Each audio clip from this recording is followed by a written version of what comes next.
Welcome to studios news bulletin ముందుగా headlines. CII summit నిర్మాణాత్మకంగా ఉంటుంది ఏపీ సీఎం చంద్రబాబు.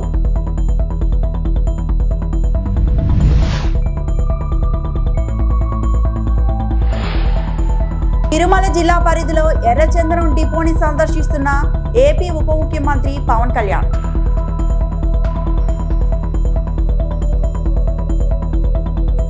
లింగాల PS ముందు ఎంపీ వైఎస్ అవినాష్ రెడ్డి ధర్నా. విశాఖలో ఈ నెల 14-15 తేదీల్లో సిఐఐ సదస్సు నిర్వహించనున్నట్లు ఏపీ సీఎం చంద్రబాబు తెలిపారు. ఈసారి సిఐఐ సమిట్ నిర్మాణాత్మకంగా జరుగుతుందని పేర్కొన్నారు. ఇందులో ప్రెజెంటేషన్, ఎగ్జిబిషన్, ఎగ్జిక్యూషన్ ఒప్పందాలు జరుగుతాయన్నారు. మంగళగిరిలో టీడీపీ కేంద్ర కార్యాలయంలో మీడియాతో చిట్ చాట్ లో ఆయన మాట్లాడారు.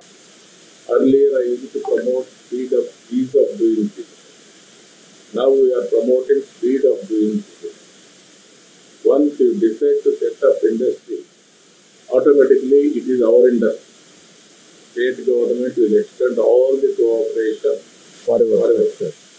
This is my commitment. Even yesterday, one day, SIPB, we are able to clear 1,10,000 crores investment. That is how we are attracting in a big way investment. Andhra Pradesh will become in future high-tech industry.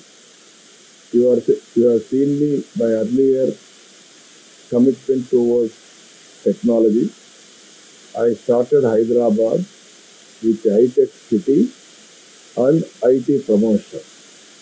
Today, Hyderabad is the best, most preferred destination for industry and also most livable city. Today we are starting Google data center and artificial intelligence. After America, nearly $15 billion they are spending in Visakhapatnam. Visakhapatnam is going to become next level technology generation, everything for that matter. We have started now space city, drone city, aerospace city, and electronic city, and also quantum valley. In a big way, we are promoting quantum computer. I want to introduce first computer we are going to do it by January 1st by IBM and also TCS. Now we are going within 2 years' time. Quantum computers are going to produce from Amaravati or from Andhra Pradesh. That is the order of the day we are moving. And also we are going in a big way for green energy and also green hydrogen. Andhra Pradesh is going to become green hydrogen hub. That also we are working in a big way. So I am very happy all friends are here. Tirupati జిల్లాలో ఉప ముఖ్యమంత్రి పవన్ కళ్యాణ్ పర్యటించారు. మామండూరు అటవీ ప్రాంతాన్ని సందర్శించి అక్కడ అధికారులతో కలిసి మొక్కలు నాటారు. మంగళంలో ఎర్రచందనం గోదామును పరిశీలించారు. అనంతరం తిరుపతి జిల్లా కలెక్టరేట్లో పవన్ అటవీ అధికారులతో సమీక్ష చేపట్టనున్నారు.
లింగాల పోలీస్ స్టేషన్ ముందు కడప ఎంపీ వైఎస్ అవినాష్ రెడ్డి ధర్నాకు దిగారు. వారం రోజులుగా రైతుల మోటార్ల వైర్లు అపహరణకు గురవుతున్నాయి. గత రాత్రి 25 మంది రైతులు కేబుల్ వైర్లు చోరీ అయ్యాయి.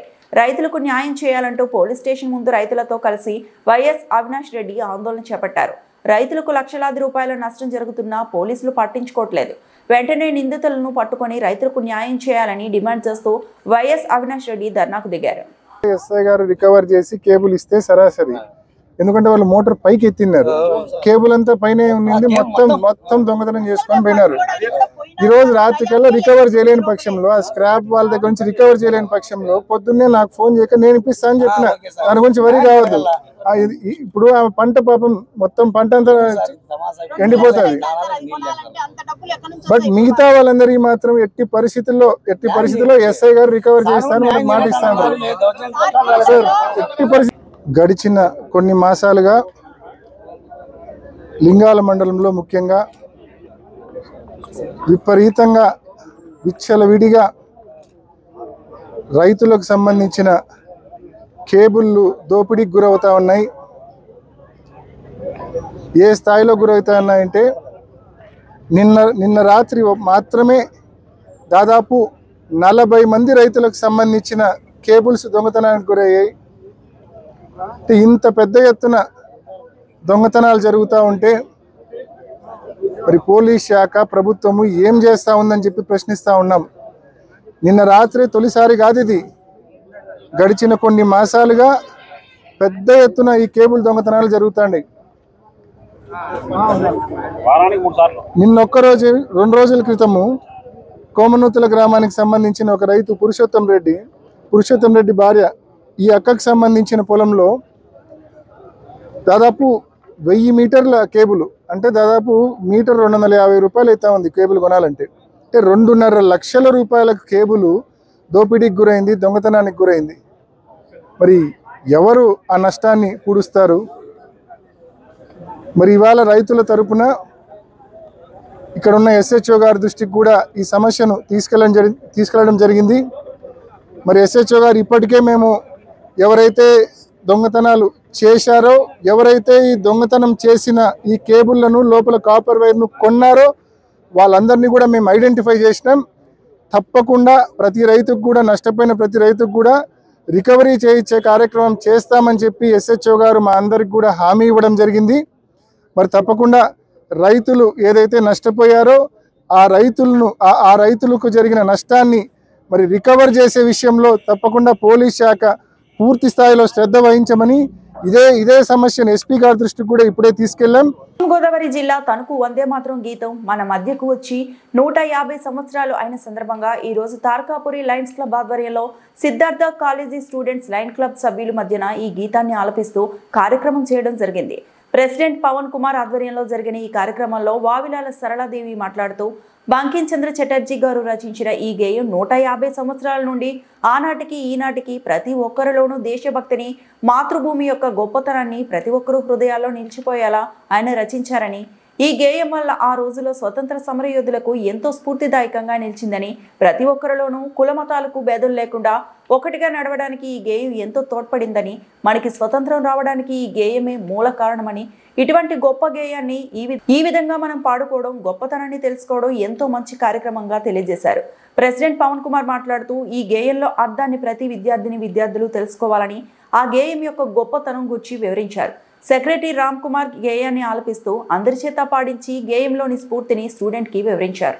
మాత్రం గీతం మనకి అందించిన సందర్భంగా 150 సంవత్సరాలు అయిన సందర్భంగా మనందరం కూడా వందే మాత్రం గీతాన్ని ఆలపించిన గేయకులన్న బంకిం చంద్ర చటర్జీ గారిని, అదేవిధంగా ఆ గీతం యొక్క గొప్పతనాన్ని, ఆ గీత రచన చేసిన వారిని గుర్తుండిపోయేలాగా స్టూడెంట్స్తో కలిసి ఈరోజు ఇక్కడ స్వతంత్రానికి ఎవరైతే మనకి పోరాడి మనందరం ఇంత స్వేచ్ఛగా ఆనందంగా ఉండడానికి కారకులైన ఈ స్వతంత్ర సమరయోధుల ముందు ఈరోజు ఈ గీతాన్ని ఆలపించి మరి మనందరం కూడా గీతాన్ని మనకి అందించిన చంద్ర చటర్జీ గారికి ప్రత్యేకమైన నమస్కారాలు. మరి ముందు ఆయనకి మనందరం నమస్కరించుకుంటూ ఆ గీతాన్ని ఆలపిస్తూ మరి ఆ గీతం యొక్క గొప్పతనం గురించి చెప్పుకోవాలంటే ఎంతైనా సరిపోదు.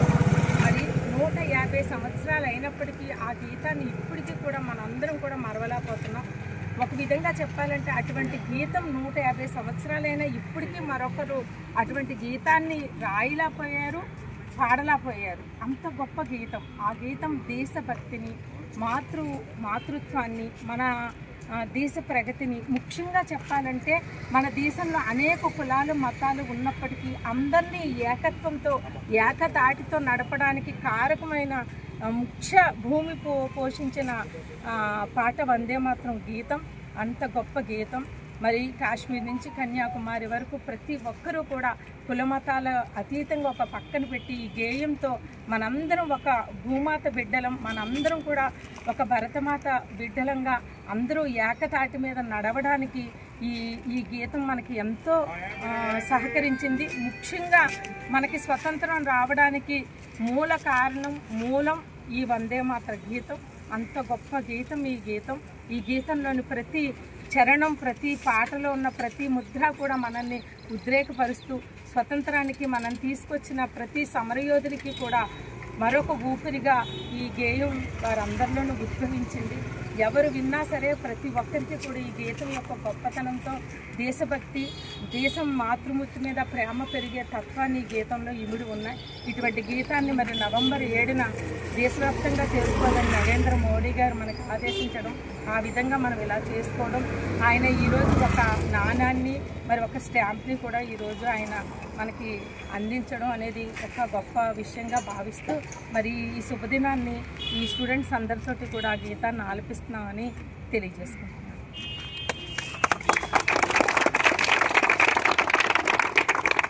పోలవరం ప్రాజెక్టును శనివారం పోలవరం ప్రాజెక్ట్ అథారిటీ అధికారులు సందర్శించారు. ప్రాజెక్టును సందర్శించిన వారిలో అథారిటీ సీఈఓ అతుల్ జైన్, సభ్య కార్యదర్శి M Raghuram, CEC Venkata Subbaiah, deputy director K Shankar, DS Prasad, A Praveen తదితరులు ఉన్నారు. పీపీఏ బృందం ఈసీఆర్ఎఫ్ గ్యాప్ 1-2 డయాఫ్రమ్ ఫాల్వ్ తదితరాలను సందర్శించారు. వాటి నిర్మాణ తీరును పరిశీలించారు. పనుల పురోగతిని అధికారులను అడిగి తెలుసుకున్నారు. జలవనరుల శాఖ ENC K Narasimhamurthy, quality control CE K Seshababu, SE R Ramachandrarao, ఈఈలు D Srinivas, K Balakrishna, S Premchand, CH Narasimharaju, MEIL chief operating officer Satish Babu, Angara, general manager A Gangadhar, deputy general manager Murali, Pammi తదితరులు ప్రాజెక్టు వివరాలని పీపీఏ బృందానికి వివరించారు. అనంతరం అథారిటీ ప్రతినిధులు, జలవనరుల శాఖ నిర్మాణ సంస్థ ఎంఈఐఎల్ ప్రతినిధులతో సమీక్ష నిర్వహించారు.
వేడే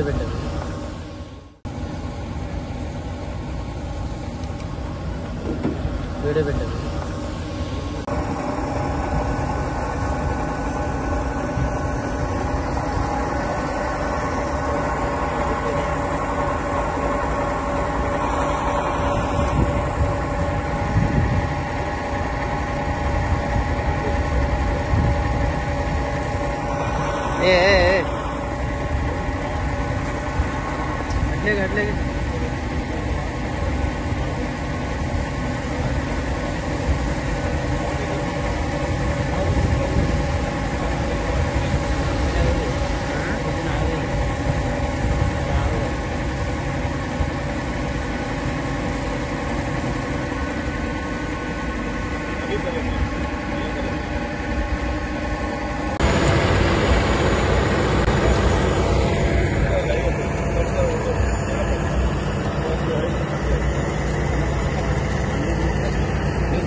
Every panel, right from the beginning, you have to use cutter.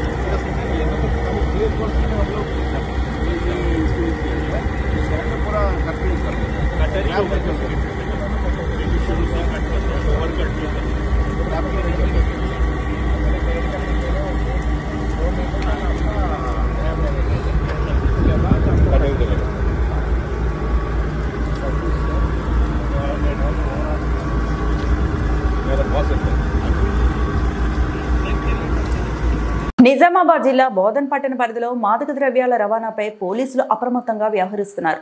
ఈ క్రమంలో శుక్రవారం మర్రి మైసమ్మ దేవాలయం సమీపంలో తనిఖీలు జరిపిన పట్టణ పోలీస్ బృందం మహారాష్ట్రలోని బిలోలి నుంచి బోధన్కి వస్తున్న ఆటోలో 1.270 కిలోల గంజాయిని స్వాధీనం చేసుకున్నారు. ఆటోలో ప్రయాణిస్తున్న బిలోలికి చెందిన గోనేకర్ గణేష్, కాశీనాథ్, బోధన్కు చెందిన గాడే శేఖర్, నిజామాబాద్కు చెందిన షేక్ అబ్దుల్ కైసర్లను పోలీసులు అరెస్టు చేశారు. ఈ గంజాయిని స్థానికంగా విక్రయించేందుకు తరలిస్తున్నట్లు విచారణలో బయటపడింది. పట్టణ సిఐ వెంకటనారాయణ, ఎస్ఐ మనోజ్ బృందం ఈ ఆపరేషన్ను విజయవంతంగా నిర్వహించగా ఏసీపీ శ్రీనివాస్ వారిని అభినందించారు. డ్రగ్స్ వ్యసనాన్ని అరికట్టేందుకు పోలీసులు సమన్వయంతో కఠిన చర్యలు కొనసాగిస్తారని ఆయన స్పష్టం చేశారు.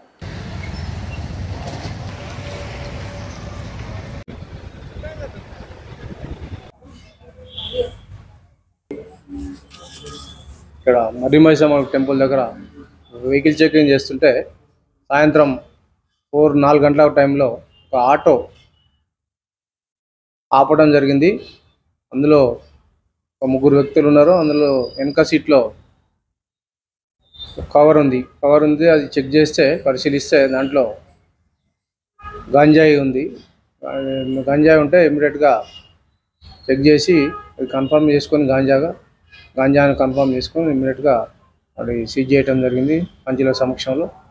అదేవిధంగా సీజ్ చేసింది గాంజా మరియు వ్యక్తులను కస్టడీలో తీసుకొని ఈరోజు వారిని కేసు రిజిస్టర్ చేసి రిమాండ్ చేయడం జరుగుతుంది. మొత్తము దాంట్లో 1 కేజీ 270 గ్రాముల గాంజాగా ఉంది. ఒక అతను బిలోలి అతను కాశీనాథ్, గణేష్ కాశీనాథ్ అతను బిలోలి అతను. తర్వాత అబ్దుల్ కైజర్ అయిన నిజామాబాదు, శేఖర్ అని ఈయన బోధన్ వాస్తవులు. వీళ్ళు అక్కడి కైజర్ మన గణేష్ కాశీనాథ్ బిలోలి ఆయన దగ్గర నుంచి తీసుకొని కైజర్ అండ్ శేఖర్ వీళ్ళు ఇక్కడ దాన్ని డిస్ట్రిబ్యూట్ చేస్తారు. సో వారిని అదుపులో తీసుకొని కేసు రిజిస్టర్ చేసి ఈరోజు వారిని రిమాండ్ చేయడం జరుగుతుంది. దీంట్లో సిఐ వెంకటనారాయణ మరియు ఎస్ఐ మనోజ్ కుమార్ మరియు సిబ్బంది స్టాఫ్ అందరిని కూడా అభినందిస్తున్నాము. వాళ్ళకు కూడా రివార్డ్ రోల్ కూడా పెట్టడం జరుగుతుంది. ఇదేవిధంగా ఈ గాంజా అనేది ఎట్టి పరిస్థితుల్లో నడవద్దు. గాంజా పైన కఠినంగా వ్యవహరిస్తాం. ఇది ఈ విధంగానే రైడు ఇట్లా కంటిన్యూ అయిపోతుంటుంది. ఈ గాంజా ఇల్లీగల్ యాక్టివిటీస్ పైన కూడా ఎట్టి పరిస్థితుల్లో ఉక్కుపాదం అవ్వడం జరుగుతుంది. ఏదైనా ఉంటే కూడా ఖచ్చితంగా వాటిపైన కొంచెం ఇటువంటి ఖచ్చితంగా చర్యలు తీసుకుంటారు. వాటి కూడా ఈవెన్ కన్జ్యూమర్ల మీద కూడా కేసులు వేస్తున్నాం. ఎవరైతే కన్జ్యూమర్లు ఉన్నారో వాటిపైన కూడా గాంజా కేసులు బుక్ చేస్తున్నాం. ఇప్పటికి చాలా కేసులు ఇస్తాం. ఇంకా కూడా మా నోటీస్కి వచ్చిన ఖచ్చితంగా కేసులు బుక్ చేస్తాం. హైదరాబాద్ లో శంషాబాద్ విమానాశ్రయంలో ప్రయాణికులు ఆందోళన చేపట్టారు. వియత్నాం ఎయిర్లైన్స్ కు చెందిన VN 984 విమానం శుక్రవారం రాత్రి శంషాబాద్ నుంచి వియత్నాం వెళ్లాల్సి ఉంది. కానీ సాంకేతిక సమస్య తలెత్తడంతో సర్వీస్ ను నిలిపివేశారు. 200 మంది ప్రయాణికులు రాత్రంతా విమానాశ్రయంలోనే ఉండిపోయారు. ఈ క్రమంలో ఎయిర్లైన్స్ సిబ్బంది నిర్లక్ష్యంగా సమాధానం చెబుతున్నారని ప్రయాణికులు ఆందోళన చేపట్టారు. విమానాశ్రయంలో కనీస సౌకర్యాలు కల్పించలేదని ఆవేదన వ్యక్తం చేశారు.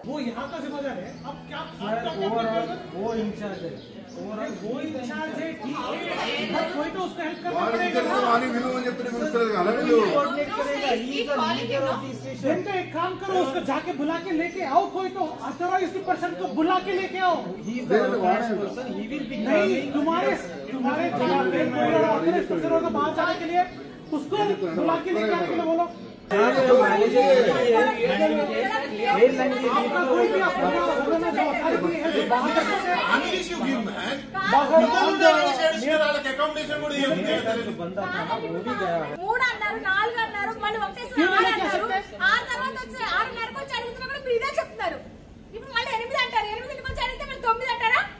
ब्लैंकेट भी पूरा चेक इन में है ना भाई.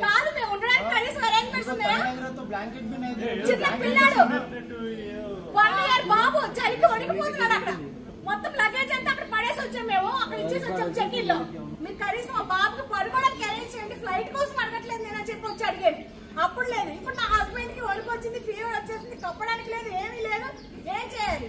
వీసాస్ అంతా కలిపి హోటల్స్ అంతా కలిపి 3.5 lakhs అట్లా పే చేసినాం మేము. ఇప్పుడు వీళ్ళు ఫ్లైట్ లేదు, ఎప్పుడు స్టార్ట్ అవుతుందో తెలీదు అంటున్నారు. Indefinitely it is postponed cancelled. And what they are saying is 8:15 ఇట్లా లైక్ నైట్ నుంచి 1 hour పోస్ట్పోన్ చేస్తే ఆల్మోస్ట్ 8 hours పోస్ట్పోన్ చేసినారు. ఎట్ దిస్ పాయింట్ ఇప్పుడు what is your plan B అంటే 2 days తర్వాత ఉన్న ఫ్లైట్కి పంపిస్తాము, అకామిడేషన్ ఇస్తామంటున్నారు. వాళ్ళే అకామిడేషన్ ఇస్తామంటున్నారు, మళ్ళీ వాళ్ళే ఏ హోటల్లో ఇన్ని నెంబర్ ఆఫ్ రూమ్స్ ఖాళీగా లేవు అంటున్నారు. సో అది కూడా వాళ్ళు సరిగ్గా చెప్పడం లేదు.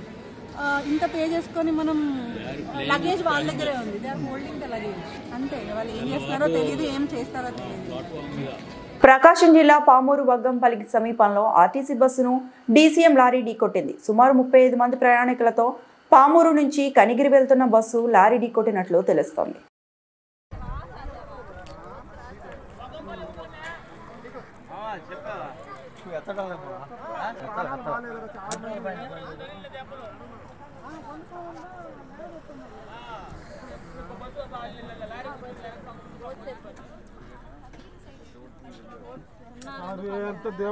సార్ నిజమయ్యా, టైం బాగుంది నిజంగా.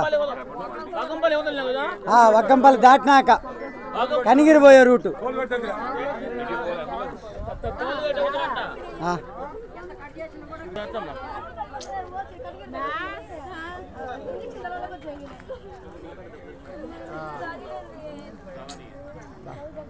టైం బాగుంది లెట్న, దేవుడి దయ వల్ల నిజంగా.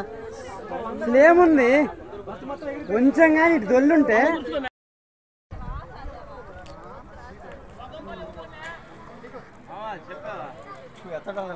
ఈ వార్తలు ఇంతటితో సమాప్తం.